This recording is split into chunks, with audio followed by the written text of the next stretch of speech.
जय श्री श्याम। अगर आप डर में जी रहे हो, अगर आपको लगता है कि किस्मत आपका साथ नहीं दे रही, अगर आपको हर तरफ से हार ही मिल रही है, तो सुन लीजिए बालाजी की ये 4 बातें। बालाजी बालाजी के रूप को ही हम हनुमान जी के रूप मानते हैं। हाँ, श्याम भक्तों, आज हम बात करेंगे हनुमान जी के बारे में। अगर आपने इन्हें मरते दम तक याद रख लिया, तो काल भी आपका बाल बांका नहीं कर सकता। ये कोई साधारण बात नहीं है, ये वो रहस्य है जो इंसान को डर से आज़ाद कर देता है, जो कमज़ोर को भी अजय बना देता है। और सबसे बड़ी बात, इन बातों को खुद अपने ग्रंथ में लिखा गया है। आज हर इंसान परेशान है, कभी पैसे की चिंता, कभी रिश्तों की का दर्द, कभी भविष्य का डर। लेकिन अगर आपने यह हनुमान जी की 4 बातों को अपने जीवन में उतार लिया, तो कोई भी दुख आपको छू नहीं सकता। याद रखना, हनुमान जी केवल शक्ति के देवता नहीं, वो भक्ति और साहस और अटूट विश्वास का प्रतीक है। और इनसे 4 चीज़ों को पकड़ लिया तो हारना आपका मुश्किल हो जाएगा। दुनिया में किसी के पास नहीं जाना पड़ेगा आपको। तो तैयार हो जाओ अपनी ज़िंदगी बदलने के लिए, क्योंकि अब मैं आपको बताने जा रही हूँ हनुमान जी की वो गुप्त बातें जो आपकी किस्मत पलट सकती है। लेकिन ध्यान से सुनना, क्योंकि इनमें एक भी बात अगर आपने मिस कर दी, तो आप ज़िंदगी का सबसे बड़ा मौका खो सकते हैं। हनुमान जी ने बताई 4 बातें, जिन्हें अगर आप इंसान मरते दम तक याद रखें, तो काल भी आपका बाल बांका नहीं कर सकता। क्या आपने कभी सोचा है कि अगर आप अपार धन दौलत होने के बाद भी इंसान रातों रात सड़क पर क्यों आ जाता है? क्यों कुछ लोग भगवान की चौखट पर माथा रगड़कर भी खाली हाथ रह जाते हैं? श्याम प्रेमियों, अपने रामायण, अपने पद्म पुराण के एक प्रसंग में वर्णन किया गया है कि कलयुग के जागृत देवता हनुमान जी हैं, जिन्हें हम बालाजी कहते हैं। वे स्वयं अपने मुख से 4 ऐसी गुप्त बातें बताई हैं, जिन्हें अगर इंसान मरते दम तक याद रखे, तो काल भी उसका बाल बांका नहीं कर सकता। लेकिन अगर वो इन्हें भूल जाए, तो उसे राजा से रंक बनाने में पल भर की देरी नहीं लगती। क्या आप जानते हैं कि वो कौन सी चीज़ है जिसे याद रखने से इंसान का बुरा वक्त कभी शुरू नहीं होता? क्यों घमंड आते ही भगवान का सुरक्षा कवच हमारे सिर से हट जाता है? यह जानने का विषय है। और वह कौन सी भूल है जो रावण जैसे विद्वान को भी ले डूबा? आज की यह दुर्लभ कथा केवल एक कहानी नहीं, बल्कि जीवन जीने का वह सूत्र है, जिसे जानकर आपकी सोच और आपकी किस्मत दोनों बदल सकती है। अगर आप अपने जीवन के दुखों का अंत चाहते हो, तो हनुमान जी द्वारा बनाए गए इन 4 अटल सत्यों का अंत तक जरूर देखिए। तो चलिए श्रद्धा के साथ, गूंजते हुए जयकारे के साथ शुरू करते हैं आज की यह पावन कथा। जय श्री राम, जय श्री हनुमान। यह एक श्रीपुर गांव की बात है। गांव में एक जर्जर झोपड़ी थी, और झोपड़ी की दीवारें कच्ची मिट्टी की थी, जो हर साल बारिश में थोड़ी थोड़ी करके ढल रही थी। उसी कुटिया में वास करते पंडित विद्याधर। विद्याधर का अर्थ होता है जिनके पास ज्ञान का धन हो। पंडित जी के पास धन तो एक थैला भी नहीं था, लेकिन उनके कंठ में भगवान का नाम और हृदय में हनुमान जी के प्रति अटूट प्रेम था। उनका जीवन बहुत ही सीधा साधा था। वे सुबह ब्रह्म मुहूर्त में, जब पंछी भी अपनी नींद से नहीं जागे होते, तब वो उठ जाते थे और उनको कोसों दूर बहने वाली नदी में स्नान करने, और फिर गीले कपड़ों में ही राम नाम का जाप करते हुए गांव के बाहर बने प्राचीन मंदिर में चल पड़ते थे। संतों ने कहा कि इंसान की असली दौलत वो नहीं है जो उनकी तिजोरी में बंद है, बल्कि वह है जो आपके चरित्र और उसकी प्रार्थना में है। धन तो आज है, कल नहीं है, लेकिन प्रभु का नाम वो पूंजी है जो इस लोक में भी साथ देती है और परलोक में भी। विद्याधर की पत्नी का नाम था लक्ष्मी। नाम लक्ष्मी था, पर तन पर जो साड़ी थी उसमें जगह-जगह बेबंद लगे हुए थे, मतलब छेद हुए थे। उनके 2 छोटे-छोटे बच्चे थे। गरीबी ऐसी थी कि कभी-कभी घर का चूल्हा 3 दिन तक ठंडा रहता था, लेकिन लक्ष्मी ने कभी अपने पति से कोई शिकायत नहीं की। एक बार की बात है, शिवपुर में भयानक अकाल पड़ा था। आसमान में आग बरसने लगी थी, कुएं सूख चुके थे, तालाब फटने लगी और खेतों की हरियाली धूल में मिल गई। जब खेती ही नहीं हुई तो गांव वालों के पास खुद के खाने के लिए लाले पड़ गए। ऐसे में पंडित जी का भिक्षा कौन देता? 2 दिन तक तो बच्चे ने जैसे तैसे गुड़ और पानी पीकर काट लिए, लेकिन तीसरे दिन भूख ने तांडव करना शुरू कर दिया। छोटे बच्चे की आंखों के नीचे काले घेरे पड़ गए थे। वे कमजोर आवाज में कहता, माँ क्या आज भी खाना नहीं मिलेगा? पेट में बहुत जलन हो रही है। लक्ष्मी की आंखों में वह सुन कर आंखों में आंसू आ जाते थे। उसने अपने पति की ओर देखा, जो एक कोने में बैठकर चुपचाप हनुमान चालीसा का पाठ कर रहे थे। लक्ष्मी ने बड़ी हिम्मत जुटाकर कहा, स्वामी, मैं जानती हूँ कि प्रभु की इच्छा के बिना पत्ता भी नहीं हिलता, पर इन बच्चों का क्या दोष है? माँ का हृदय फट रहा था। क्या आपके बजरंगबली हमारी पुकार नहीं सुन सकते? क्या वो केवल अमीरों के चढ़ावे से ही प्रसन्न होते हैं? विद्याधर की आंखों में आंसू थे। उन्होंने शांत होकर कहा, लक्ष्मी प्रभु परीक्षा लेते हैं। सोना आग में तप कर ही शुद्ध होता है। बजरंगबली केवल चढ़ावे के भूखे नहीं हैं, वो तो भाव के भूखे हैं। धीरज धरो, आज मैं गांव के सबसे समृद्ध व्यक्ति धन सुखसेठ के पास जाऊंगा। शायद प्रभु ने उनके हृदय में दया का संचार किया हो, तो वहां से कुछ मिल जाएगा। याद रखना, जीवन में जब चारों तरफ अंधेरा दिखने लगे तो समझ लेना चाहिए कि अब सवेरा बहुत करीब है। भगवान अपने भक्त को उतना ही कष्ट देते हैं जितना वो सह सके। परीक्षा कठिन तभी होती है जब इनाम बहुत बड़ा मिलने वाला होता है। विद्याधर भारी मन से धन सुख सेठ की हवेली पर पहुंचे। सेठ के पास अनाज के बड़े बड़े भंडार थे, लेकिन उनका हृदय पत्थर का था। वह सोने के सिक्कों को ही अपना भगवान मानते थे। पंडित विद्याधर ने हवेली के दरवाजे पर आवाज दी। सेठ बाहर आया और पंडित जी के फटे हुए हाल को देखकर नाक सिकोड़ने लगा। विद्याधर ने हाथ जोड़कर बड़ी विनम्रता से कहा, सेठ जी, मैं भिक्षा मांगने नहीं आया हूँ।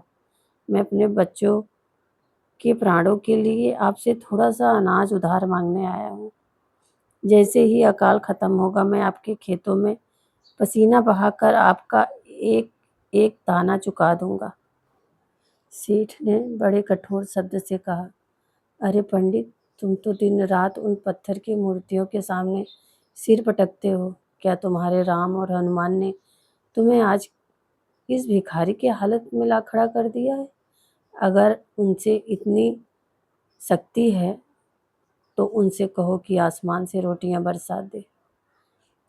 मेरे पास फालतू अनाज नहीं है। पंडित जी ने का रोम रोम कांप उठा। उन्हें अपने अपमान का दुख नहीं था, लेकिन उनके आराध्य का अपमान उन्हें सहन नहीं था। उन्होंने सेठ की आंखों में आंखें डालकर कहा, सेठ, धन का अहंकार मत करो। यह लक्ष्मी बड़ी चंचल है। आज तुम्हारे हवेली में है, कल किसी दलिद्र की झोपड़ी में भी जा सकती है। याद रखना, जब इंसान की लाठी काम नहीं आती तो खुद का कहर काम आता है। इतना कहकर विद्याधर वहां से बिना कुछ लिए निकल पड़ा। उनका स्वाभिमान घायल हो चुका था। वे सोचने लगे थे कि जिस प्रभु ने संसार को बनाया, क्या वो अपने एक तुच्छ से भक्त को रोटी नहीं दे सकता? क्या कलयुग में सचमुच में धर्म हार गया है? श्याम प्रेमी, याद रखना, अहंकार वो दीपक है अहंकार वो दीपक है जो इंसान के सारे पुण्य को चाट जाता है। धन सुख सेठ के पास अन्न तो था, पर दया नहीं थी। श्याम प्रेमियों, याद रखना, अहंकार वो दीपक है जो इंसान के सारे पुण्य को चाट जाता है। धन सुख सेठ के पास अन्न था पर दया नहीं थी, और दया के बिना दान बेकार है। भगवान को वे हाथ ज़्यादा प्रिय नहीं होते जो सेवा के लिए उठते हैं, ना कि वो जो केवल गिनती के लिए प्रार्थना करते हैं। धूप की तपिश उनके नंगे पैरों को जला रही थी, लेकिन विद्याधर को उसका एहसास नहीं था। उसके मन में एक ही बात चल रही थी। घर नहीं गए क्योंकि उन्हें पता था कि घर श्याम प्रेमी। क्यों कुछ लोग भगवान की चौखट पर माथा रगड़ कर भी खाली हाथ रह जाते हैं। पद्म पुराणों के एक प्रसंग में वर्णन मिलता है कि कलयुग के जागृत देवता हनुमान जी ने स्वयं अपने मुख से 4 ऐसी गुप्त बातें बताई हैं जिन्हें अगर इंसान मरते दम तक याद रखे तो काल भी उनका बाल बांका नहीं कर सकता। लेकिन वो इन्हें भूल जाए तो उसे राजा को रंक बनने में पल भर नहीं लगता। क्या आप जानते हैं कि वो कौन सी चीज़ है जिसे याद रखने से इंसान का पूरा वक्त कभी नहीं आता? क्यों घमंड आते हैं भगवान का सुरक्षा कवच हमारे सिर से हट जाता है, यह जानने का विषय है। और वो कौन सी भूल है जो रावण जैसे विद्वान को भी ले डूबा? आज की यह दुर्लभ कथा केवल एक कहानी नहीं, बल्कि जीवन जीने का वह सूत्र है। उनके मन में एक ही बात चल रही थी कि घर नहीं गए क्योंकि उन्हें पता था कि घर पर बच्चे भूखे हैं और उम्मीद भरी आंखों वाली पत्नी उनका इंतजार कर रही होगी कि मेरे पतिदेव कुछ लाते होंगे। वे सीधे गांव की बाहर उस वीरान और पुराने हनुमान मंदिर में चले गए। यह मंदिर बहुत प्राचीन था। यह कोई पुजारी नहीं यहाँ रहता था, बस विद्याधर ही थे जो उसकी देखभाल करते थे। उन्होंने मंदिर के अंदर प्रवेश किया। हनुमान जी की मूर्ति सिंदूर से सनी हुई थी। विद्याधर ने मूरत के सामने घुटने टेक दिए। वो रोते रोते चिल्लाने लगे, हे अंजनी के पुत्र महाबली, आज आपकी चौखट पर आपके यह दास हार गया है। लोग कहते हैं कि आप अतुलित बलधामा हैं, आप संकट मोचन हैं। तो क्या आज मेरी दरिद्रता का संकट आपसे बड़ा हो गया है? क्या मेरे बच्चों की भूख आपकी गदा की शक्ति से ज़्यादा शक्तिशाली है? वे जोर जोर से हनुमान चालीसा पढ़ने लगे। दुर्गम का जगत के देते, सुगम अनुग्रह तुम्हारे देते। फिर वो रुक गए और बोले, प्रभु, अगर मेरे लिए भोजन जुटाना आपके लिए दुर्लभ है तो फिर इस दुनिया में सुगम क्या है? मंदिर में अंधेरा छाने लगा था। विद्याधर का शरीर भूख और प्यास से टूट चुका था। वे मूरत के चरणों में ही गिर पड़े थे। उनके आंसुओं से हनुमान जी के चरण भीग गए। उन्होंने संकल्प लिया कि हे पवन पुत्र, अगर आज आपने इस भक्त का हाथ नहीं पकड़ा, अगर आज आपने अपनी सत्ता का प्रमाण नहीं दिया, तो यह पंडित विद्याधर कल का सूरज नहीं देखेगा। मैं अपनी अंतिम सांस इसी मंदिर में आपके चरणों में अपने प्राण त्याग दूंगा। यह सच है, समर्पण जब पूर्ण होता है तभी चमत्कार होता है। जब तक भक्त के मन में यह रहता है कि मैं कुछ करूंगा, तब तक भगवान चुप रहते हैं। लेकिन जैसे ही भक्त कहता है कि अब मेरे बस का कुछ नहीं, अब तुम ही संभालो, तो ईश्वर को नंगे पांव दौड़कर आना पड़ता है।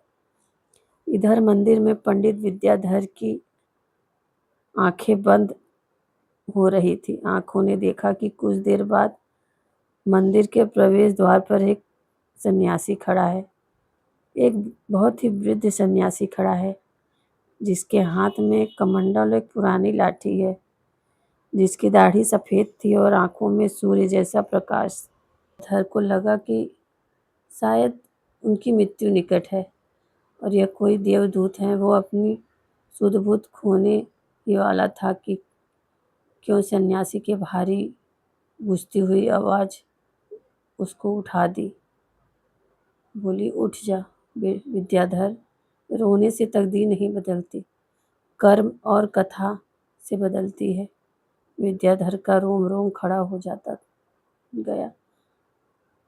उन्हें आश्चर्य हुआ कि इस वीरान मंदिर में इस काली रात में यह महात्मा कौन है जो उनका नाम जानते हैं। श्याम प्रेमियों, सामने एक अत्यंत बूढ़ा सन्यासी था।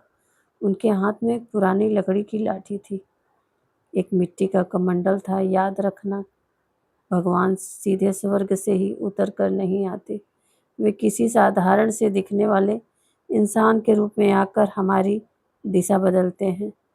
बस ज़रूरत होती है उन्हें पहचानने की। विद्याधर ने हड़बड़ाते हुए अपने आंसू पोंछे और सन्यासी के चरणों में गिर पड़े। उन्होंने कांपते स्वर में पूछा, महाराज जी, आप इस वीरान जंगल में इस समय कहाँ से आए हैं और आप मेरा नाम कैसे जानते हैं? सन्यासी धीरे से मुस्कुराया, बोला, बेटा, मेरा ठिकाना तो वही है जहाँ कोई सच्चा हृदय पुकारता है। रही बात तेरे नाम की, तो भक्त राम का है तो उसे सारा जगत जानता है। मैं देख रहा हूँ कि तू भूख से नहीं बल्कि भरोसों से कमी से मर रहा है। विद्याधर की अपनी विद्या याद आ गई। उन्होंने सिसकते हुए कहा, बाबा, मेरा भरोसा नहीं टूटा है, पर मेरे बच्चों की भूख ने मुझे तोड़ दिया। मैं 3 दिन से भूखा हूँ, पर उसका दुख नहीं है।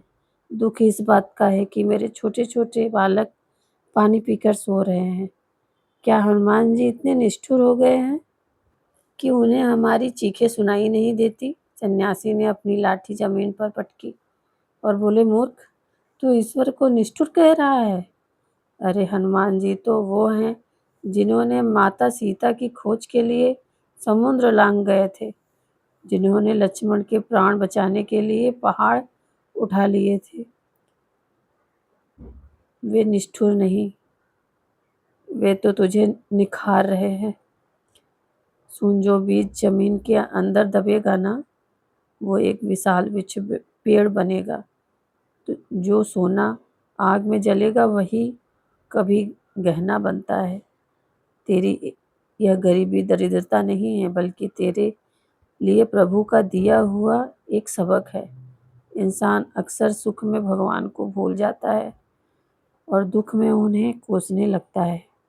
पर सच तो यह है कि दुख ही यह समय है जब हम वास्तव में ईश्वर के सामने करीब होते हैं।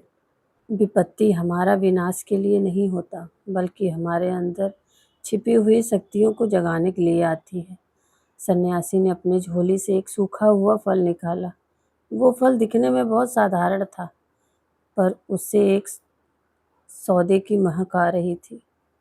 उन्होंने वह फल विद्याधर की ओर बढ़ाते हुए कहा, ले, पहले इसे खा ले। खाली पेट ना तो भजन होता है और ना ही ज्ञान की बात समझ में आती है। विद्याधर संकोच करने लगा। बाबा, मेरे बच्चे घर में भूखे हैं और मैं अकेले ही इस फल को खा लूं, यह तो अन्याय होगा। सन्यासी हंसे और बोले, तू इसे खा ले बेटा, तेरे बच्चों का इंतजाम भी प्रभु ने कर दिया है।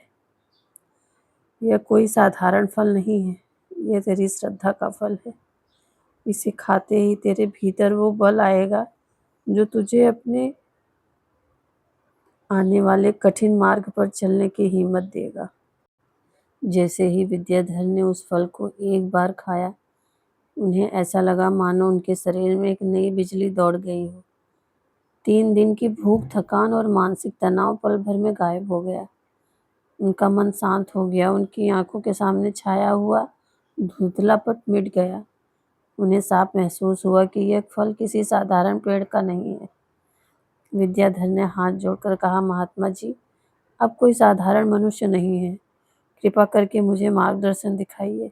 मैं एक ऐसे मैं क्या करूं कि मेरे परिवार के जो कष्ट हैं वो दूर हो जाएं, मुझे हनुमान जी की कृपा मिल जाए। सन्यासी ने कहा, विद्याधर, हनुमान जी की कृपा पाने का बड़ा ही सीधा साधा मार्ग नहीं है। साहस, धैर्य और त्याग चाहिए। तू धन चाहता है, पर धन तो हाथ का मैल है। मैं तुझे वह मार्ग बताऊंगा जिसे तू न केवल धनी बनेगा, बल्कि हजारों लोगों का भाग्य बदलने के योग्य बन जाएगा। लेकिन उससे पहले तुझे एक गुप्त कहानी सुननी होगी। ये कथा है तेरे जीवन की वो सबसे बड़ी पूंजी बनेगी। संसार में दो तरह के लोग होते हैं, एक जो केवल मांगने जानता है और दूसरा जो हकदार बनाना जानता है। यदि आप एक बाल्टी को उल्टा रखोगे तो मूसलाधार बारिश में भी उसमें एक बूंद भी पानी नहीं रुकेगा। प्रभु की कृपा पाने के लिए पहले अपने हृदय रूपी पात्र को सीधा और साफ करना पड़ेगा। तब महात्मा जी विद्याधर को कथा सुनाने लगे और विद्याधर पंडित मंत्रमुग्ध होकर सुनने लगा। सन्यासी कहते हैं, विद्याधर, यह जो कथा है मैं तुझे सुनाने जा रहा हूँ, इसे कलयुग में जो भी मनुष्य सुनता है या सुनाता है उसके 7 जन्मों के पाप नष्ट हो जाते हैं। पर ध्यान रहे, ज्ञान वही फलता है जो आचरण में उतरता है।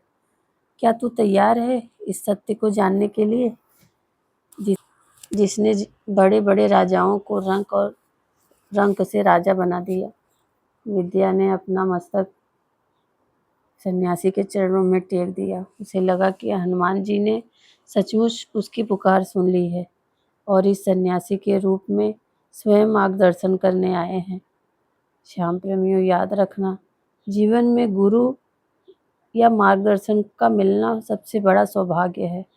जब इंसान अपनी बुद्धि से हार जाता है तब गुरु का ज्ञान उसे उस पार ले जाता है, लेकिन उसके लिए शिष्य को भी पूरी तरह खाली होना पड़ता है, क्योंकि भरा हुआ घड़ा कुछ ग्रहण नहीं कर सकता। महात्मा की कथा सुनाने लगे। ध्यान से सुनना। पंडित गंगाधर, पंडित विद्याधर, बहुत समय पहले की बात है। अवध नगर के पास एक गांव में केशव नाम का एक युवक रहता था। वह भी तेरी तरह गरीब था, पर उसका मन हनुमान जी की भक्ति में ऐसा था कि उसे भूख प्यास की कुछ सुध नहीं रहती थी। उसके पास रहने की छत नहीं थे, पर वह हर मंगलवार को हनुमान जी के नाम का अखंड व्रत रखता था। उसके पास रहने के लिए छत नहीं था, पर वो हर मंगलवार और शनिवार को हनुमान जी के नाम का अखंड व्रत रखता था। एक रात जब केशव मंदिर में सो रहा था तो उसे सपने में पवन पुत्र हनुमान के दर्शन हुए। प्रभु ने कहा, केशव, तेरी भक्ति की परीक्षा का समय आ गया है। अगर तू अपने दुखों से मुक्ति चाहता है तो आज आधी रात को गांव से बाहर जो मरघट है वहां जाकर राम नाम का पाठ कर। वहां तुझे एक ऐसी आत्मा मिलेगी जो बरसों से भटक रही है। तुझे उस आत्मा को मुक्ति दिलानी है। भगवान कभी कभी अपने भक्त को ऐसी जगह भेजते हैं जहां मौत का डर हो, और याद रखना, डर के आगे ही जीत है।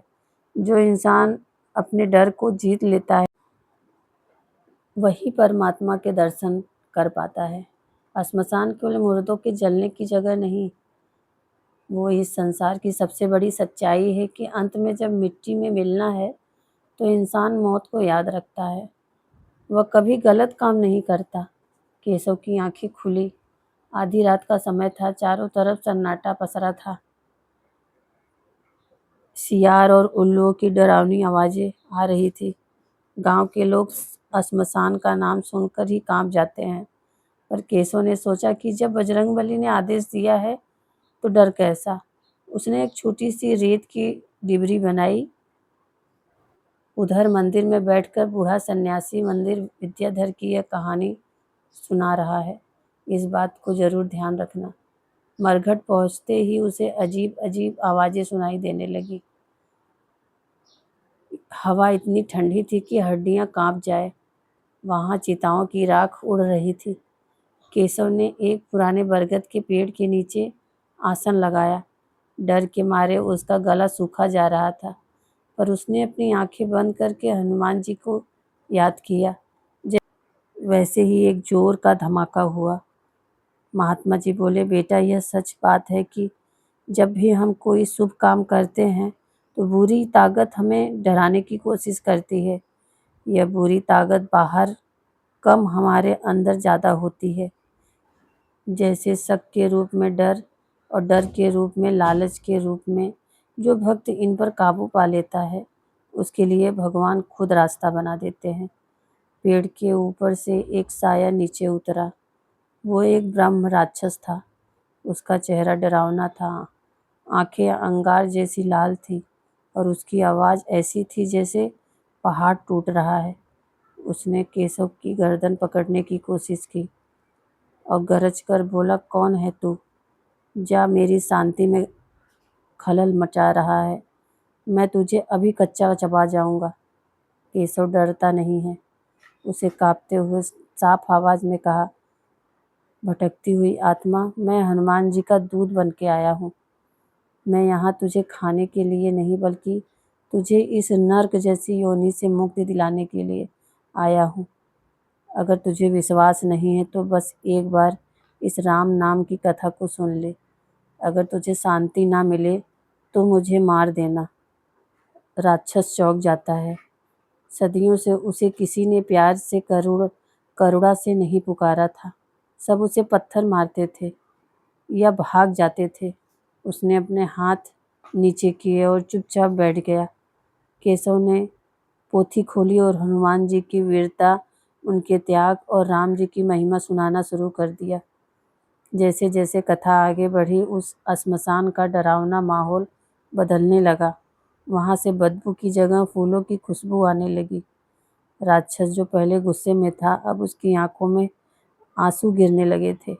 उसे अपने पिछले जन्म के पाप याद आने लगे थे और राम नाम के प्रताप से उसके पाप जलने लगे थे। याद रखना, कथा में वह शक्ति है जो पत्थर दिल को भी पिघला सकती है। शब्द जब सच्चे मन से निकलते हैं वह भी तीर की तरह काम करते हैं। बुराई का अंत हथियार से नहीं बल्कि ज्ञान और करुणा से होता है। उस राक्षस के अंदर भी एक इंसान छुपा था जिसे केवल सही दिशा की जरूरत थी। जैसे ही कथा खत्म हुई वह डरावना राक्षस एक दिव्य पुरुष के रूप में बदल गया। उसके शरीर से सूरज जैसा प्रकाश निकलने लगा। उसने केशव के पैर छुए और कहा, हे भक्त, तुमने मुझे सदियों की कैद से छुड़ा दिया। मैं अपने ज्ञान के घमंड में एक ऋषि का अपमान कर बैठा था जिसके कारण मुझे यह राक्षस योनि मिला। आज तुमने मुझे तार दिया। इस दिव्य पुरुष ने जाते जाते केशव को एक राज की बात बताई। उसने कहा, केशव, तू जिस बरगद के पेड़ के नीचे बैठा है इसकी जड़ों के नीचे 7 हाथ गहरा गड्ढा खोदना। वहाँ एक दिव्य मणि दबी हुई है। यह मणि तेरे पूर्वजों की है जिसकी रक्षा मैं कर रहा था। तू इसे निकाल कर तेरी गरीबी हमेशा के लिए खत्म हो जाएगी। श्याम प्रेमियों, इतना कहकर वो पुरुष स्वर्ग की ओर चला गया। केशव ने वहीं खुदाई की और उसे वो चमकती हुई मणि मिल गई। उसे लगा कि उसकी सारी परेशानियां अब खत्म हो गई हैं। वह खुशी खुशी घर लौट आया। कहते हैं, जब भगवान देते हैं तो छप्पर फाड़ के देते हैं, पर धन के साथ साथ अहंकार और लालच भी मुफ्त में ही आते हैं। गरीब रहना आसान है पर अमीर होकर अपनी जड़ों से जुड़े रहना बहुत कठिन है। असली भक्त वही है जो फकीरी में भी राम का नाम ले, अमीरी में भी राम का ही बनकर रहे। इधर यह विद्याधर इस कहानी में इतना खो गया कि उसे लगा जैसे वह खुद उस श्मशान में बैठा हो। सन्यासी ने कहा, विद्याधर, उस मणि ने केशव का जीवन ही बदल दिया। विद्याधर ने हाथ जोड़कर कहा, बाबा, फिर क्या हुआ? तब महात्मा जी ने कहा, पंडित विद्याधर, होना क्या था, जब इंसान की जेब भरती है का सिर फिर जाता है। यह दुनिया के हर उस इंसान की कहानी है जिसके पास अचानक बहुत सारा धन आ जाता है तो उसकी बुद्धि भ्रमित होने लगती है। जब केशव उस चमकती हुई दिव्यमणि को श्मशान से अपने घर ले आया तो उसकी झोपड़ी का कोना कोना रोशनी से भर गया। वो मणि कोई साधारण पत्थर नहीं थी, उसमें साक्षात माँ लक्ष्मी का वास था। केशव और उसकी पत्नी की तो जैसे दुनिया ही बदल गई। जो लोग कल तक उन्हें देखकर अपना रास्ता बदल देते थे वे अब उनके घर के चक्कर लगाने लगे थे। केशव ने उस मणि की मदद से व्यापार शुरू किया, पुरानी झोपड़ी गिरा दी और उसी जगह पे एक आलीशान हवेली खड़ी कर दी, जिसे देखने के लिए दूर-दूर से गांव के लोग आने लगे। घर में नौकर चाकर आ गए, हाथी घोड़े दरवाजे पर बंधने लगे, रसोई में 56 भोग की महक आने लगी। श्याम प्रेमियों, धन एक ऐसी चीज है जो अच्छे भले इंसान की बुद्धि पर पर्दा डाल देती है। जब तक जेब खाली होती है तब तक इंसान का सिर भगवान के चरणों में झुका रहता है, पर जैसे ही जेब भरती है उसकी गर्दन अकड़ने लगती है। पैसा बुरा नहीं होता, पर पैसे का मोह बुरा होता है। ये इंसान को अपने को अपनों से दूर कर देता है। शुरुआत में तो केशव ने खूब दान पुण्य किया। उसने हनुमान जी के मंदिर में सोने का कलश चढ़ाया और गरीबों को खूब खाना खिलाया, लेकिन धीरे धीरे माया ने अपना खेल दिखाना शुरू कर दिया। केशव को लगने लगा कि यह सब उसकी मेहनत और किस्मत का फल है। उसे लगने लगा कि वो अब साधारण इंसान नहीं है, बल्कि बहुत बड़ा सेठ बन गया है। उससे पहले उसके कपड़ों का रंग बदला, फिर उसके बोलने का ढंग बदला। यह शनिवार की दोपहर की बात है। केशव अपनी हवेली की बालकनी में बैठा था, रेशमी तकियों पर आराम कर रहा था। तभी उसके दरवाजे पे एक वृद्ध भिखारी आया। वो भूख और प्यास से बेहाल था। उसने आवाज लगाई, ओ सेठ जी, हनुमान जी के नाम पर एक घूंट पानी दे दो, एक रोटी का टुकड़ा दे दो। 3 दिन से अन्न का दाना पेट में नहीं गया। केशव को अपनी नींद में खलल पड़ना अच्छा नहीं लगा। उसने नीचे झांक कर देखा और चिल्लाया, अरे ये भिखारी कहाँ से आ गया? पहरेदारों ने इसे यहाँ से भगा दो। यह लोग बस मुफ्त में खाने की चक्कर लगाते रहते हैं, काम धंधा नहीं करते और भगवान का नाम लेकर मांगने चले आते हैं। नौकरों ने उस बूढ़े को धक्का मारकर बाहर निकाल दिया। वो बूढ़ा आदमी गिर पड़ा। उसने घुटनों से खून निकलने लगा। उसने कांपती आंखों से केशव की हवेली की ओर देखा और चुपचाप वहां से चला गया। वो कोई साधारण भिखारी नहीं था, वो केशव के ईमान की आखिरी परीक्षा थी। अमीर वह नहीं जिसके पास बहुत धन है, अमीर वह है जिसके पास बड़ा दिल है।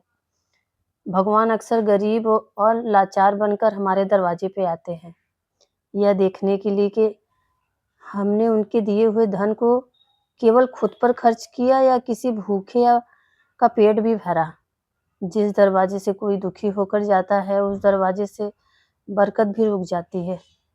केशव की पत्नी ने उसे समझाने की कोशिश की। उसने कहा, स्वामी, याद कीजिए वह दिन जब हम खुद भूखे पेट सोते थे। आज हनुमान जी ने हमें इतना धन दिया है, तो हम एक गरीब की रोटी क्यों नहीं दे सकते? यह अहंकार ठीक नहीं है। पर केशव तो सत्ता के नशे में चूर था। उसने अपने पत्नी को झिड़क दिया, को व्यापार की समझ ही नहीं है। अगर मैं हर भिखारी को दान देने लगा तो यह लोग हवेली और ये शान शौकत कितने दिन टिकेगी? अब मैं कोई साधारण ब्राह्मण नहीं हूँ, मैं अवध का सबसे बड़ा व्यापारी हूँ। केशव का अहंकार अब 7वें आसमान पर था। उसने हनुमान जी के मंदिर जाना छोड़ दिया। वो कहने लगा कि भगवान ने मुझे जो देना था सो दे दिया, अब मुझे उनकी क्या ज़रूरत है। वो भूल गया था कि जो बजरंगबली स्मशान में उसकी रक्षा कर सकते हैं और उसे मणि दिला सकते हैं, तो वे उसे मिट्टी में वापस मिला भी सकते हैं। जीवन में 2 चीज़ें कभी मत भूलना, एक अपनी गरीबी और दूसरा भगवान का नाम। गरीबी याद रहेगी तो इंसान कभी घमंडी नहीं होगा, और भगवान का नाम याद रहेगा तो कभी गलत रास्ते पे नहीं जाओगे। केशव ने ये दोनों बातें भुला दी थी। उसने दिव्य मणि को भगवान का प्रसाद नहीं बल्कि अपनी जागीर समझ लिया था। अहंकार की पहली दस्तक यही थी कि उसने अपने सिवा कोई भी बड़ा नहीं दिख रहा था।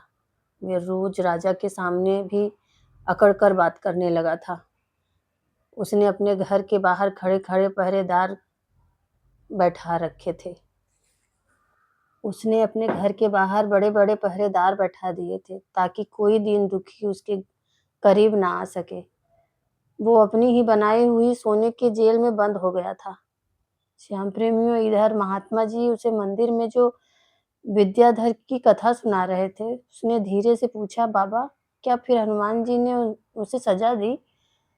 सन्यासी ने कहा, बेटा, भगवान सजा नहीं देते, वो तो बस अपना हाथ खींच लेते हैं, और जिस पर से परमात्मा का हाथ हट जाता है, उसे दुनिया की कोई भी ताकत नहीं बचा सकती।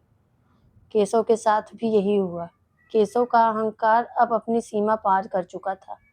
उसने गरीबों का अपमान किया। मंदिर में मर्यादा अमानत थी, उसे केवल दूसरों की भलाई के लिए दी गई थी। इतनी ही नहीं, अगली सुबह राजा के सिपाही वहां आते हैं। किसी ने राजा को यह खबर दे दी थी कि केशव ने कर की चोरी की है और वह अवैध व्यापार करता है। राजा ने आदेश दिया कि केशव की बची कुची जमीन भी सब जब्त कर लो। जिस केशव के पास कल तक सोने के पहाड़ थे, आज उसके पास सिर ढकने की झोपड़ी भी नहीं थी। केशव पागल की तरह गांव की गलियों में घूमने लगा। वो हर उस दरवाजे पर गया जहां उसने कभी दान न दिया था, पर सब ने उसे दुत्कार दिया। लोग कहने लगे, देखा, कल का नवाब आज का भिखारी बन गया। भगवान के घर देर है, अंधेर नहीं है। उसे वो बूढ़ा भिखारी याद आया जिसे उसने धक्के देकर बाहर निकाला था। उसे लगा कि उस भिखारी की बद्दुआ ने ही उसे इस हाल में पहुंचा दिया है। प्रेमियों, बद्दुआ में बड़ी ताकत होती है। किसी गरीब का दिल दुखाया साक्षात ईश्वर को ललकारना जैसे हो जाता है। जब हम किसी लाचार की मदद करते हैं तो वह दुआ बनकर हमारे रास्ते में कांटे हटाती है, और जब हम किसी का अपमान करते हैं तो उसकी आह हमारे महलों को भी राख कर देती है। इसलिए कबीर दास जी ने कहा था, दुर्लभ को ना सताइए, जाकी मोटी हाय। केशव की पत्नी ने रोते हुए कहा, स्वामी, मैंने आपसे कहा था कि अहंकार हमें ले डूबेगा। हमने हनुमान जी का अपमान किया। हमने उनकी दी हुई नियामत को अपनी जागीर समझ लिया। आज हम फिर वहीं खड़े हैं जहां से शुरू किए थे। केशव को अब अपनी गलती का एहसास हुआ था। उसका सीना दुख से फट रहा था। उसे समझ में आ गया कि असली खजाना वो मणि नहीं थी, बल्कि वो भक्ति थी जो उसके पास पहले थी। वो मणि तो केवल एक जरिया थी यह देखने का कि केशव की श्रद्धा कितनी गहरी है। वो परीक्षा में फेल हो गया। वो रोता हुआ उसी पुराने हनुमान जी के मंदिर की तरफ भागा जहां उसे वह सन्यासी मिला था, जहां उसे उसकी किस्मत बदली थी। केशव मंदिर की सीढ़ियां पर गिर पड़ा। उसके पास अब देने को कुछ नहीं था, चढ़ावे के लिए कुछ नहीं था, केवल उसके आंखों से आंसू थे। भगवान बहुत दयालु है। वे भक्त को सजा इसलिए नहीं देते कि वे उसे तड़पाना चाहते हैं, बल्कि इसलिए देते हैं कि ताकि उसका अहंकार मर जाए और वो वापस सही रास्ते पर आ जाए। हार और ठोकर ही इंसान की असली ज्ञान देती है। जब तक घड़ा खाली नहीं होगा, उसमें नया और शुद्ध जल कैसे भरा जाएगा? केशव का अहंकार जल का राख हो चुका था।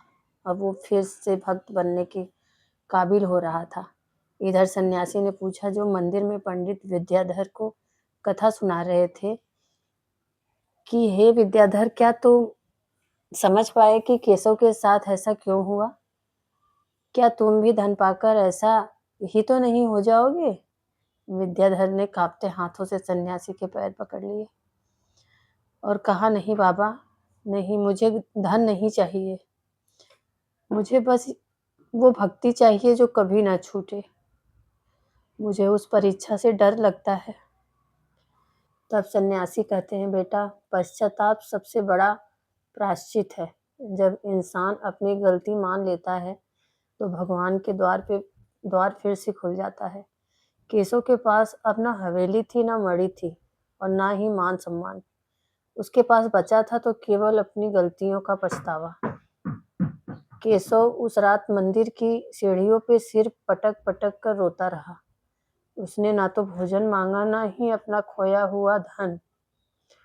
उसने बस एक ही रट लगा रखी थी, भगवान मुझे धन नहीं चाहिए, मुझे मेरी वो पुरानी शांति लौटा दो।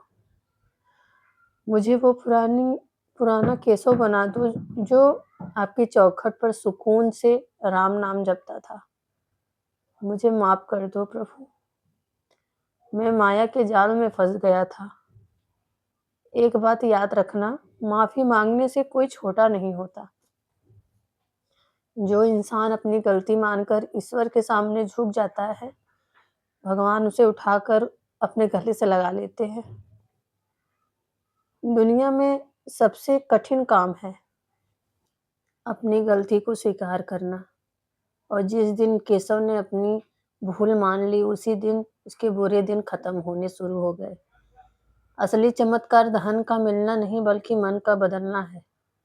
पूरी रात बीत गई। सुबह की पहली किरण जब मंदिर के आंगन में पड़ी तो केशव ने देखा कि वही बूढ़ा भिखारी जिसने उसे धक्के मारकर निकाला था, उसके सामने खड़ा है।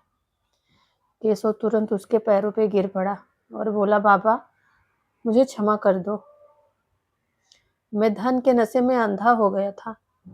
मैंने आपका अपमान किया, साक्षात ईश्वर का अपमान किया। वो बूढ़ा भिखारी मुस्कुराया और उसके रूप बदलने लगे। देखते ही देखते वह साक्षात हनुमान जी प्रकट हुए। केशव के आंखें चौधिया गई। हनुमान जी ने मीठी आवाज में कहा, केशव, धन तो तेरी पवित्रता की परीक्षा थी, जिसमें तू पहले बहक गया था, पर तेरे सच्चे पश्चाताप ने तुझे फिर से बना दिया है, तुझे फिर से पवित्र कर दिया है। याद रखो, जो धन दूसरों के काम ना आए, वो केवल पत्थर का बोझ है। हनुमान जी ने उसे आशीर्वाद दिया और अंतर्ध्यान हो गए। केशव के पास अब सोने की मणि तो नहीं थी, पर उसके पास वो राम नाम का खजाना वापस आ गया था, जो कभी नहीं लुट सकता। वो वापस अपने गांव आया और मेहनत मजदूरी करके सादगी से रहने लगा। पर अब वो जो भी कमाता, उसका एक हिस्सा गरीबों और भूखों में बांट देता। अब वो पहले से कहीं ज्यादा सुखी और शांत था। सच्चा धन वो नहीं जो बैंक में जमा है, बल्कि वो है जो आपने दुआओं के रूप में कमाया है। जो हाथ दूसरों की सेवा के लिए उठते हैं, वो साक्षात परमात्मा के हाथ बन जाते हैं। संतोष सबसे बड़ा धन है। जिसके पास संतोष है, वह झोपड़ी में भी राजा है, और जिसके पास लालच है, वह महलों में भी भिखारी है। सन्यासी बाबा ने कथा समाप्त की और इधर विद्याधर की ओर देखा। पंडित विद्याधर को लगा जैसे उसके अंदर का सारा डर और आत्मविश्वास धुल गया हो। सन्यासी ने उसे एक मिट्टी का छोटा सा पात्र दिया और कहा, विद्याधर, यह कथा केवल केशव की नहीं थी, यह तेरे लिए एक सबक था। तू मंदिर में अपने गरीबी का रोना रो रहा था, पर तू भूल गया था कि तेरे पास हनुमान जी जैसा रखवाला है। जा, अब तू घर जा, तेरी परीक्षा पूरी हो गई। विद्याधर ने जैसे ही सन्यासी के पैर छूने के लिए सर झुकाया, एक तेज प्रकाश हुआ और सन्यासी ओझल हो गया। मंदिर में केवल अगरबत्ती की खुशबू मची थी। विद्याधर समझ गया कि वो सन्यासी कोई और नहीं, स्वयं बजरंगबली ही थे, जो उसे रास्ता दिखाने आए थे। याद रखना, भरोसा वो ताकत है जो समंदर को पर रास्ता बना देती है। जब हम अपना सब कुछ भगवान को सौंप देते हैं, तो हमारी जिम्मेदारियां उनकी हो जाती हैं। विद्याधर ने अब मांगना छोड़ दिया था। उसने केवल शुक्रिया करना शुरू कर दिया था। और याद रखना, जो इंसान शुक्रगुजार होता है, उसके जीवन में कभी कमी नहीं रहती। विद्याधर जब घर पहुंचा तो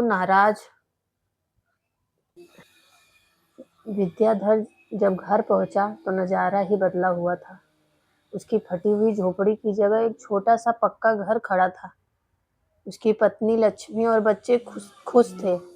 गांव का जमींदार ने उसे संदेश भेजा था कि वो अपनी पाठशाला में पंडित जी को मुख्य आचार्य का स्थान देना चाहते हैं और सम्मान वेतन देंगे। विद्याधर की आंखों में खुशी के आंसू थे।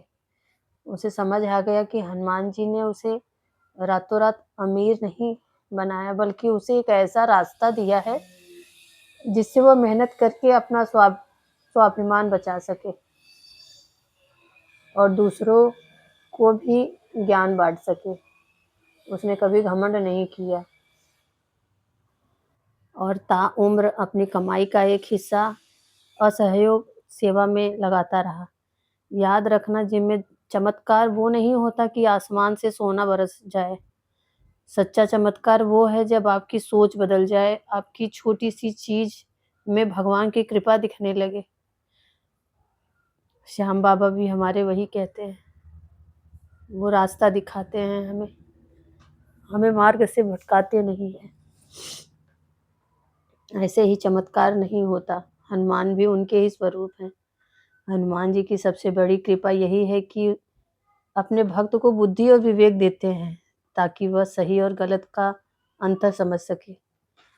श्याम प्रेमी अब तो हर मंगलवार और शनिवार को गांव वालों को इकट्ठा करता था और यही पावन कथा सुनाता था। जो भी उस कथा को सुनता और उसके मन का मैल धुल जाता था। श्रीपुर गांव का अब केवल नाम का ही नहीं बल्कि गुणों का भी वो श्री बन गया था। सन्यासी बाबा की आवाज अब विद्याधर के कानों में सदा के लिए गूंज रही थी। राम नाम की लूट है, लूट सके तो लूट, अंतकाल पछताओगे जब प्राण जाएंगे छूट। हनुमान जी ने बताया कि इन 4 चीजों को मरते दम तक मनुष्य को कभी नहीं भूलना चाहिए। पहले अपनी गरीबी, यानी कि बीता हुआ बुरा वक्त। हमें कभी अपना बीता हुआ बुरा वक्त नहीं भूलना चाहिए, ताकि जब आप ऊंचाई पर पहुंचो तो आपके पैर जमीन पर रहे और आप दूसरों गरीबों का दर्द समझ सके, या आपके घमंडी होने से आपको बचाती है। और दूसरा, भगवान का नाम हमें इसलिए नहीं भूलना चाहिए ताकि आपको हमेशा यह एहसास रहे कि कोई ऊपर बैठा है, आपको देख रहा है, यह आपको गलत रास्ते पर जाने से रोकता है। और तीसरी है मौत को हमें इसलिए नहीं भूलना चाहिए, उसे याद रखना चाहिए कि एक दिन सब यही छोड़ के खाली हाथ जाना है। और यह सत्य याद रहने से इंसान लालच और मोह के जाल में नहीं फंसता, नेक काम करने की जल्दी करता है। चौथा है दूसरों के साथ किया गया अपना बुरा व्यवहार। अक्सर हम दूसरों की गलतियों को याद रखते हैं पर अपनी भूल जाते हैं। अगर हम यह याद रखें कि हमने किसके साथ गलत किया है तो हम प्रायश्चित कर सकेंगे और भविष्य में किसी का दिल दुखाने से बचेंगे। श्याम प्रेमियों, मैं उम्मीद करती हूँ कि इस कथा से आपने बहुत कुछ सीखा होगा। तो चलिए, अपनी कीमती राय कमेंट में ज़रूर दीजिए। कोई नया है तो सब्सक्राइब ज़रूर कर लेना। अगर वीडियो अच्छा लगा हो तो हाइप ज़रूर दीजिएगा। जय श्री श्याम, हारे के सहारे की जय हो।